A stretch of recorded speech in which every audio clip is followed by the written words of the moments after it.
السلام علیکم ورحمۃ اللہ وبرکاتہ۔ کبھی کبھی لوگ بڑے عجیب سے سوال کرتے نظر آتے ہیں۔ ان سوالوں کو وہ کبھی کبھی عام جگہوں پر نہیں پوچھتے، بعض علماء سے اس کے بارے میں رجوع نہیں کرتے، کیونکہ وہ کبھی ڈرتے ہیں کہ اس کے اوپر رد عمل کیا ہوگا۔ تو ایسے بہت سارے سوالات میرے پاس آتے ہیں اور ان کو میں کبھی کبھی پرسنلی بھی جواب دے دیتا ہوں، اور کبھی کبھی میں ویڈیو کی صورت میں بھی جواب دے دیتا ہوں۔ میں سمجھتا ہوں کہ اس کا جواب دینا آج ویڈیو کی صورت میں ضروری ہے۔ سوال بڑا عجیب سا ہے کہ آخر خدا کو کس نے بنایا؟ پوچھنے والے نے کہا کہ میں مسلمان ہوں، لیکن عمر کے اس حصے میں ہوں کہ بہت سارے سوالات دماغ میں جنم لیتے ہیں۔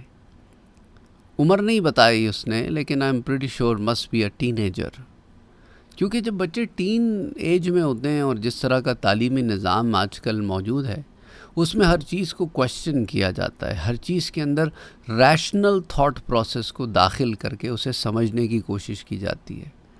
ایک زمانے میں دہریے کہتے تھے کہ ساری چیزیں خود ہی مورد وجود میں آ گئی، they came into existence by themselves۔ آج بھی کہتے ہیں، تو ہم انہیں دلیل دیتے ہیں کہ ایک چھوٹی سی شے جو تم استعمال کرتے ہو اپنی روزمرہ زندگی میں، وہ بھی بغیر کسی تخلیق کرنے والے کے تخلیق ہو نہیں سکتی۔ Without a creator, you cannot have created a single thing that you use in your daily life. Then how is it possible that the entire universe and its system is running؟ تو ایسے کیسے ہو سکتا ہے کہ تمام کائنات اور اس کی ہر شے جو ہے وہ خود ہی چل رہی ہے، خود ہی مورد وجود میں آ گئی، خود ہی ایگزسٹنس میں آ گئی؟ تو ایسا کیسے ہو سکتا ہے؟ ایک چھوٹی سی چیز، ایک چھوٹا سا کھلونا خود نہیں بن سکتا، تو تمام کائنات اور اس کا نظام اور اس سے ماورا ہر شے کیسے چل رہی ہے؟ تو اب اس سے ریلیٹڈ ایک مسلمان سوال کر رہا ہے کہ میرا ایمان ہے، لیکن پھر بھی یہ سوال ہے۔ دیکھیں، سوال وہاں جنم لیتا ہے جہاں شیطانی وساوس انسان پر اس درجے چھا جاتے ہیں کہ وہ اس کو یہاں تک لے آتے ہیں، اور حضور صلی اللہ علیہ وآلہ وسلم نے اسی طرح کے سوالوں سے روکا ہے صحابہ کرام کو بھی، کہ شیطان جب تمہاری مجلسوں میں داخل ہو کر تمہیں وسوسوں میں مبتلا کرتا ہے، تو کئی سوالات میں سے ایک سوال تمہارے ذہن میں یہ بھی ڈالتا ہے کہ خدا کی کھوج میں نکلنے والوں، ہر شے کی ابتدا ہوتی ہے، تو خدا کی ابتدا کیا ہے؟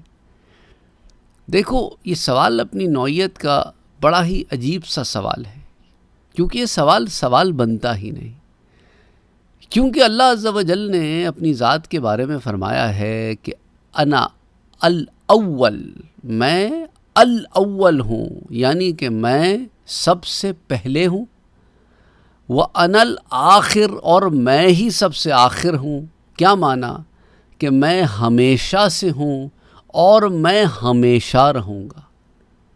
اب یہ جو ہمیشگی والی بات ہے نا، میں ہمیشہ سے ہوں، یہ بات عقل میں نہیں آ سکتی، کیونکہ عقل ہوتی ہے محدود، لمیٹڈ، اور ہمیشگی ہوتی ہے لامحدود۔ Two parallel lines going next to each other in parallel will only meet in infinity۔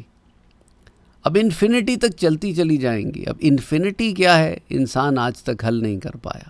Calculators and computers fail on infinity۔ Any time you divide a number by zero, you get an infinity۔ Infinity جو ہے وہ ایک ایسا شے ہے، ایک ایسی شے ہے جو انسان کی عقل سے ماورا، it's out of the thinking process of the brain. اس لیے کسی شاعر نے کیا خوب کہا کہ عقل میں جو گھر گیا لا انتہا کیوں کر ہوا، عقل میں جو گھر گیا لا انتہا کیوں کر ہوا، جو سمجھ میں آ گیا پھر وہ خدا کیوں کر ہوا۔ یعنی عقل میں تم خدا کو سمیٹنا چاہتے ہو، تو عقل تو محدود ہے، لا انتہا کو محدود عقل میں کیسے سمیٹو گے؟ انفینٹی فائنائٹ برین میں آ ہی نہیں سکتی۔ اور پھر وہ جو عقل میں سما جائے، وہ جو عقل کی سمجھ میں آ جائے، جو تمہاری فراست و ادراک جسے پا لے، چھو لے، تو پھر وہ خدا کیسے ہو سکتا ہے؟ تو اس لیے یہ ایک ایسی کھوج ہے جس کا علاج کوئی نہیں سوائے اس کے کہ عقل تھک کے بیٹھ جاتی ہے کہ عقل گو آستاں سے دور نہیں، اس کی تقدیر میں حضور نہیں، کہ فلسفی کو بحث کے اندر خدا ملتا نہیں، ڈور کو سلجھا رہا ہے اور سرا ملتا نہیں۔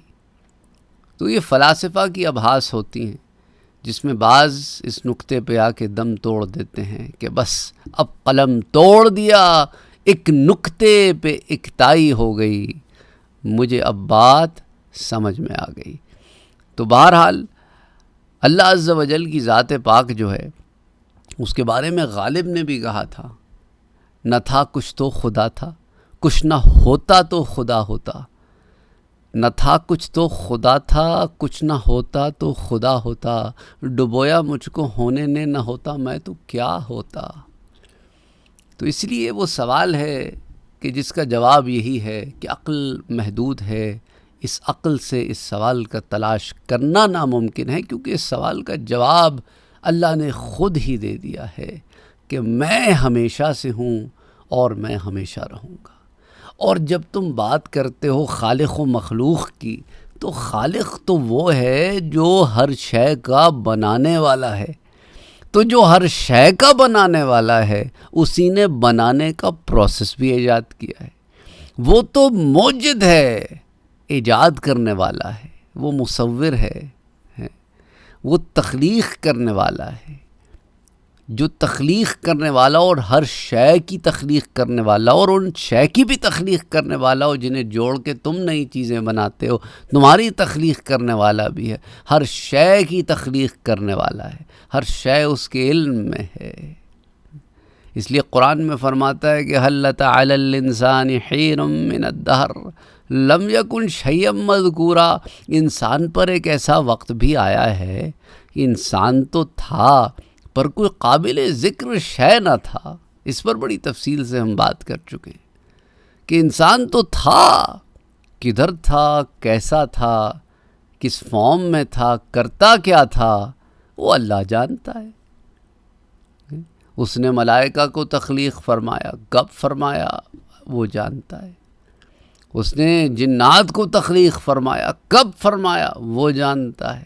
اس نے کائنات کی ہر شے کو بنایا، آسمانوں کو بنایا، ستاروں کو سجایا، تمام چیزیں بنائیں اور کائنات کو پھیلایا اور پھیلا رہا ہے۔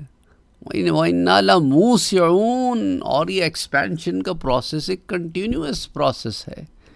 اور ان تمام کائنات کی چھت کو پہلا آسمان بنایا، پہلے آسمان کی چھت، دوسرا آسمان، دوسرے کی تیسرا، کرتے کرتے ساتواں آسمان، اور یہ تمام کائنات و تمام آسمان اس کی کرسی کے سامنے ایسے ہیں ایک بڑے میدان میں پڑا ایک کڑا ہو، اور اس کی کرسی وسع کرسیہ السماوات والارض پڑھتے ہیں نا آپ، وہ تمام آسمانوں اور زمین سے زیادہ وسعت رکھتی ہے۔ اور اس کرسی کو عرش کے آگے ایسے بنایا جیسے ایک میدان میں چھوٹا سا کڑا کہیں پڑا ہو۔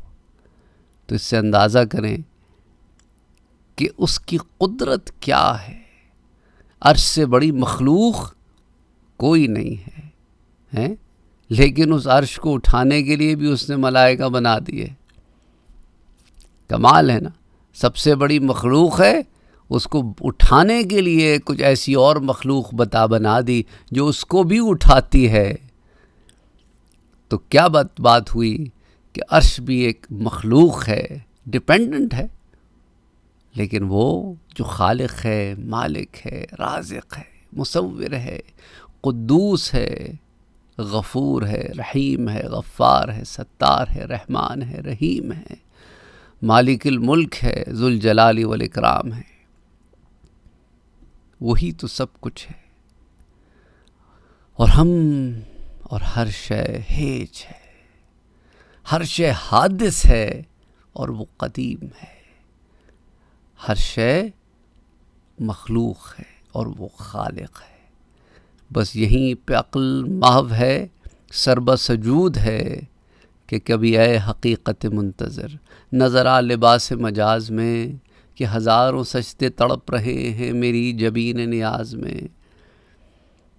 تو بس وہی ایک حقیقت ہے، اس حقیقت کے سوا ہر شے ہیچ ہے، ہر شے مخلوق ہے، بس یہیں بندہ اپنی عقل کے گھوڑے دوڑانا بند کر دیتا ہے اور اپنے ہاتھ پاؤں پھینک کر کہیں عاجزی سے جھک جاتا ہے اور کہتا ہے اے رب کائنات، یا الہ العالمین، انا عبد اللہ، میں تیرا بندہ ہوں، یا انا امۃ اللہ، یا میں تیری بندی ہوں، مجھے معاف کر دے، مجھ پہ رحم کر دے، میں عاجزی اور انکساری سے تیرے در پہ پڑا ہوں، تو نواز دے میرے رب، تو کرم کر دے۔ تو اسی لیے اس بات کو سمجھنے کی ضرورت ہے کہ وہ خالق حقیقی وہ خالق ہے جو ہر شے کا خالق ہے، یہاں تک کہ تخلیق کا خالق بھی وہی ہے۔ امید کرتا ہوں کہ بات سمجھ میں آ گئی ہوگی۔ السلام علیکم ورحمۃ اللہ وبرکاتہ۔